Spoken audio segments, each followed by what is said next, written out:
Buenos días, buenas tardes. Mi nombre es Ronald Fisher y este es el curso de Finanzas Corporativas.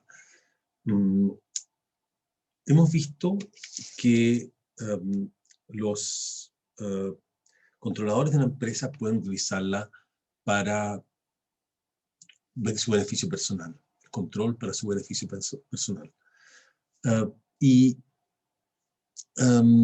esto toma distintas formas. Por ejemplo, en Asia han habido varios estudios que muestran cómo los controladores piden préstamos para favorecer a empresas relacionadas a las cuales tengan mayor propiedad. Hay todo tipo de cosas en América Latina, en países europeos. Lo que es interesante es que también hay alguna forma de obtener beneficios en las empresas con propiedad desconcentrada. En esos países, en los países de propiedad desconcentrada, Estados Unidos, básicamente, Reino Unido y tal vez Canadá, ahí el controlador es normalmente el ejecutivo principal o el grupo de ejecutivos principales. Y la forma como sacan valor de la empresa es básicamente haciéndose pagar salarios muy elevados. ¿Y cómo hacen eso? A través de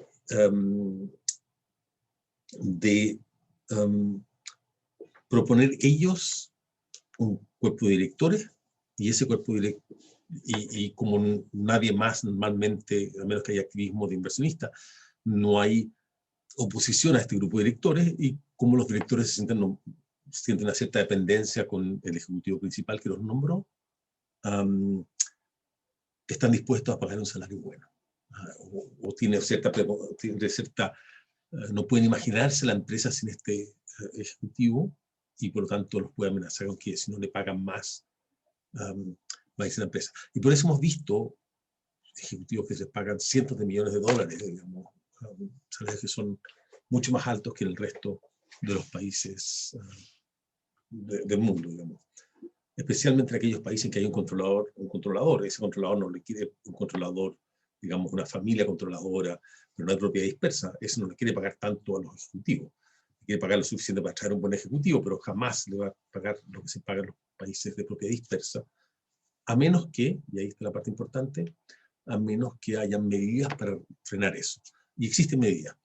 En los países con control gerencial y propiedad dispersa, lo que se ha tratado de hacer es introducir estos principios de CalPERS, mejores prácticas de Cadbury, para hacer que los directores tengan ciertas características y tengan ciertas responsabilidades. Y con esas características y responsabilidades se espera que no sean tan proclives a subir los sueldos de forma desaforada y a dedicarse a la empresa y tratar de ser responsables por ella. Ahora, también en Estados Unidos también se ha probado, por ejemplo, lo siguiente. ¿Qué es lo que pasaría si es que hacemos que los votantes puedan decidir bajo qué tener cierta influencia sobre los salarios? Pero no tanto sobre los salarios mismos, sino sobre cómo se deciden los salarios. Y lo que ha pasado con eso es que los salarios han tenido el efecto extraño, que los salarios se han homogeneizado, pero hacia arriba. ¿Por qué? Porque básicamente, ¿cómo determinan los directores qué salario utilizar? Y lo que están haciendo es que le preguntan a unas firmas consultoras qué salarios son los apropiados. Ahora, lamentablemente hay unas pocas firmas consultoras que hacen este trabajo y por lo tanto dan básicamente la misma recomendación siempre. Entonces ha tendido una homogenización de los salarios, especialmente la estructura salarial de las distintas componentes de la estructura salarial. Así que no ha sido totalmente favorable ese mecanismo. Una alternativa es el activismo de los inversionistas, es decir, inversionistas grandes que le hagan la vida difícil, grandes, pero grandes, quiero decir 4%, 5%, que le hagan difícil la vida a los directores en las reuniones de directorio. Ahora, en Estados Unidos casi nunca hay activistas individuales que tienen tantas acciones, pero lo que sí puede pasar es que un fondo mutuo, por ejemplo, o un hedge fund, o uno de estos grupos que controlan un montón de acciones en forma para otras personas, aprovechen este poder que les dan para tratar de mejorar la empresa. Y más interesante todavía es lo que se conoce como el mercado de control empresarial, que tiene mucha importancia, vamos a verlo más adelante, pero bastante, en que básicamente el mercado ve que una empresa está mal manejada y que puede ser manejada mejor y que no hay que pagarle tanto a los ejecutivos principales, y lo que hace es que se hace un proxy fight en el cual se hace una IPO, una OPA, una oferta pública de acciones, y para que los accionistas vendan sus acciones a esta OPA y salgan y se produzca un cambio de control. Y eso es muy activo, y el temor a este tipo de cosas hace que los ejecutivos principales se asusten un poco. Esto es bastante importante, muy importante en realidad, en los países de propiedad dispersa. Y también los acreedores, a los que les tienen deudas, también ellos tratan de controlar el comportamiento de los gerentes, digamos, a través de, si están haciendo las cosas mal, la empresa empieza a endeudarse, y entonces los acreedores toman poder, en el sentido que pueden exigir mejores condiciones para extender nuevos créditos. Y eso controla a los ejecutivos y los hace portarse mejor. Entonces hay varios mecanismos indirectos para mejorar el comportamiento de estos países. Ahora, es un poco distinto con los no anglosajones, porque ahí, primero, hay un montón de mecanismos raros para asegurar el control sin tener el 50% de las acciones, o por lo menos no directamente. O para tener el 50% de las acciones, pero a través de distintas formas en que vamos a ver cómo funciona. Entonces, por ejemplo, hay distintas seleccionarias. Entonces, hay, qué sé yo, unas series que por ejemplo, no pueden votar, y otras series que solamente lo tienen los controladores de la empresa, o gran parte de ellas las tienen los controladores de la empresa, que son las que pueden votar, o que pueden tener distintos niveles de voto. En Fiat, por ejemplo, habían acciones que decían, las acciones, esto no hace mucho tiempo, 2017 creo, las acciones de ciertas personas que se quedan más tiempo valen más que los que entran y salen, digamos, los que se transan en el mercado. Por supuesto, los controladores son los que tienen las acciones normalmente, y por lo tanto sus acciones se ven multiplicadas por este procedimiento. Después hay estructuras de cascada, piramidales o circulares. Ahí hice el cambio, pero por algún motivo no fue procesado. Estructura de cascada, piramidales o circulares. Vamos a ver lo que significa eso. Pueden haber reglas por directorio. En algunos países, y también en Estados Unidos a veces, hay reglas que hacen que el directorio de alguna manera sea más resistente a que lo saquen. Que tienen reglas que hacen que sea difícil sacar a los directores de la empresa. Un ejemplo, para mostrar un poco el ejemplo de estructura de cascada, después vamos a ver ejemplos reales, pero la estructura es la siguiente. Hay una empresa base, que es la empresa acero, y hay una empresa acá que es de papel, que lo único que tiene como activo son 51% de las acciones de acero. Como tiene 51% de las acciones de acero, esta empresa acá controla esta otra. Ahora, por supuesto, esto requiere que otras personas compren las demás acciones de esta. O sea, yo puedo tener todas las acciones de A1, por lo tanto es lo mismo que estar acá abajo. Lo que puedo hacer es vender acciones acá, vender, por ejemplo, el 49% de las acciones del mercado, y por lo tanto yo me quedo con el 51%, y por lo tanto con el 51% de A1 yo controlo a A0 completamente. O sea, con el 51% de A1, y por lo tanto del 51% de esto, o sea, un cuarto de las acciones, controla esta empresa, sin necesidad de tener la mitad de las acciones. Tengo que tener nada más que el cuarto de las acciones, básicamente los derechos a los flujos. ¿Por qué alguna empresa invertiría en esta parte de acá? Bueno, recordemos que esta empresa lo que tiene son acciones, y por lo tanto tiene derecho a flujo de dividendos y, por supuesto, ganancia de capital. Por lo tanto, alguien perfectamente puede invertir a esto si el precio es suficientemente bueno. Ahora podemos tener otra etapa más, una etapa A2, una empresa A2 de papel, que tiene el 51% de esta, y por supuesto acá, si los propietarios, los controladores tienen el 51% de esta empresa A2, entonces van a poder controlar esta empresa acá con la mitad más una de las empresas, de las acciones acá, la mitad más una de las acciones acá y acá, por lo tanto con básicamente un 16%, perdón, 12,5% de las acciones. Si pasamos a más etapas, entonces va a poder disminuir cada vez más la proporción de los flujos totales que hay acá, que le llegan a esto, pero que permiten mantener el control de la empresa.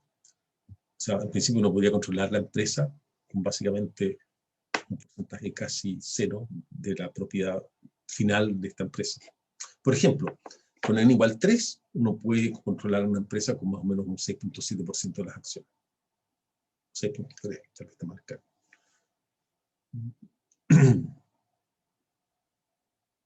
Bueno, veamos algunos ejemplos internacionales. Este es un ejemplo más o menos viejo, porque la estructura ahora no es exactamente la misma. Bill Gates traspasó sus acciones a una fundación, así que no es dueño directo, etc. No es dueño en realidad de las acciones. No sé lo que pasa con esto otro, pero lo que sí es interesante es que esta empresa que es gigante ahora y que era gigante en esa época, tenía un control, o sea, las personas eran dueñas directamente de las acciones. Como decía, en Estados Unidos hay un castigo por hacer esta estructura complicada, por lo tanto aquí la tenían directamente. Esto es más o menos el 98. Aquí tengo una cifra que dice que en el 2016 estas personas tenían mucho menos, tenían 4% más o menos. Pero esto es cuando está la empresa recién empezando. Digamos, estaba en 1998. Vemos otra empresa, esta es más reciente, esto es como 2012, 2010 por ahí, y esta es la empresa que controla a Fiat. Entonces tenemos, fíjense la estructura complicada, con muchas cosas circulares. Esta cosa va para acá, esta cosa va así, fíjense, esta cosa va así, esta va así y así. No es exactamente circular, pero tiene ciertos loops. Vamos a ver después casos circulares. Una estructura bastante complicada, fíjense, 82% acá. Además, muchas veces tienen acciones con voto y sin voto. El 100% acá, después el 37% acá, pero como tienen 14% por acá, entonces tiene como 52%. Y después, y así finalmente tiene un porcentaje de 78% de esta empresa acá, que es la que controla a Fiat.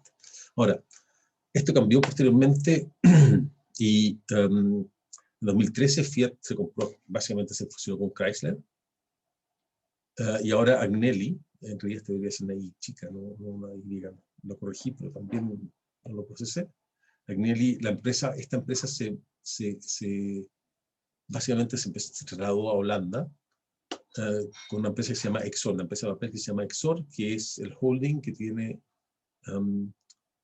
que es una empresa gigante, que acaba de fusionarse con Peugeot Citroën, y que tiene también Chrysler, Fiat, Lancia, Maserati, y muchas otras cosas más.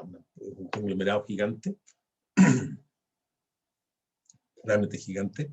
Y Agnelli posee el 53%. Esta estructura rara sí tiene 53% de Exxon. Los países asiáticos, como decía, tienen una estructura bastante compleja y un poco primitiva. Fíjense, esta es Samsung en 1998. Si ustedes se fijan acá está Samsung, cuyo controlador es Lee Kuan-hee en ese momento. Y si vemos la estructura, aquí aparece Lee Kuan-hee con 14% de esta empresa, Lee Kuan-hee con 15% acá, de esta empresa se llama Samsung Life. Y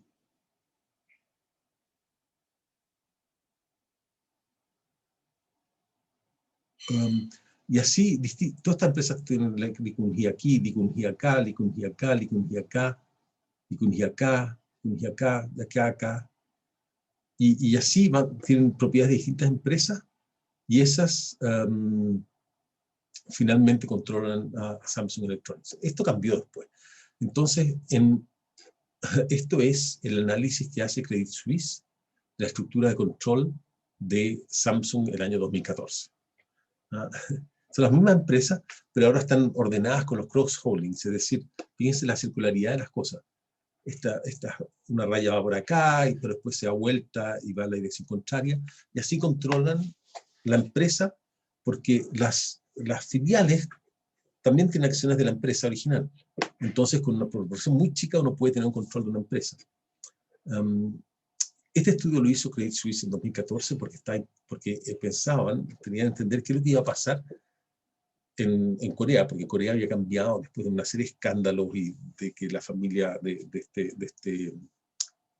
de Samsung fue a la cárcel, etc. Entonces, se hizo unos cambios a la legislación de sociedades anónimas que implicó que estas estructuras circulares básicamente iban a estar bien complicadas. Estas estructuras circulares muchas veces tenían palos blancos, personas que tenían acciones que eran inventadas, digamos, un montón de cosas extrañas. Todo eso básicamente la ley los hace cada vez más difícil hacer este tipo de cosas. Como lo hace cada vez más difícil, las empresas están tratando de simplificar su estructura, hacer una estructura de holding más convencional, y como vamos a ver que hizo LG,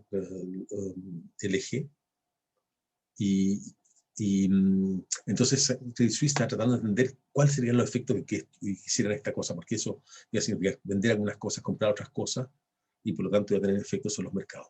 Es una cantidad muy grande de empresas metidas acá. Samsung Electronics, Samsung Life de seguros sociales, Samsung de manejo activo, Samsung tarjeta de crédito, Samsung hoteles, Samsung cosas de video,